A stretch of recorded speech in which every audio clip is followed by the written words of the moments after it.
Республикалық зорлық-зомбылыққа жол жоқ 16 күн акция күндеріне орай және педагог-психологтардың «Менің ғажайып әлемім» жаңа жобасы аясында Жаңа жол жалпы орта мектебінде аутодеструктивті мінез-құлықтың алдын алу, болдырмау мақсатында іс-шара өтті.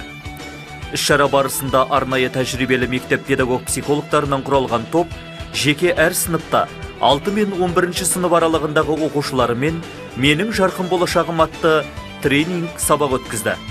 Мақсаты оқушылардың психологиялық жағдайын жақсарту, оқушылар мен педагогтердің психологиялық денсаулығын сақтауға, нығайтуға жәрдемдесу, мектеп оқушыларының және педагогтерінің психологиялық мәдениетін дамыту және қалыптастыру, ересектердің, оның ішінде ата-ана, ұстаз, басқа да қызметкерлердің психологиялық педагогикалық білімін жетілдіру, оқушылардың өзара қарым-қатынасының байланысын нығайту және оқушылармен іс-шара өткізгенде өз ойларын анық және ашық айтып, жағымды атмосфера орнату.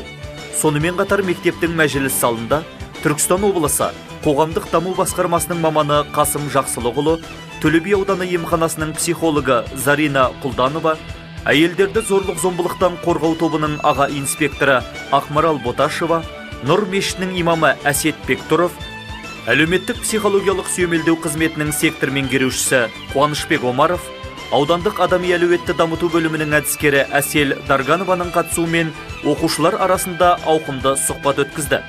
Оқушыларымыз мамандарға тақырыпқа байланысты сұрақтар қойып, өз ойларында жүрген мәселелерге жауаптар алды. Күннің екінші жартысында мектеп әкімшілігінің қатысуымен 9-11 сынып аралығындағы оқушылардың ата-аналары мен аудандық адами әлеуетті дамыту бөлімінің әдіскері Әсел Дарганова мен зорлық-зомбылықсыз отбасы тақырыбында кездесу өтті.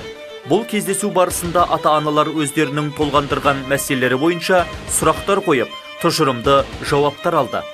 Иә, бүгінгі күн осылай өзіндік ерекшеліктерімен есте қалды. Еліміз тыныш, жұртымыз аман, бауырымыз бүтін болсын.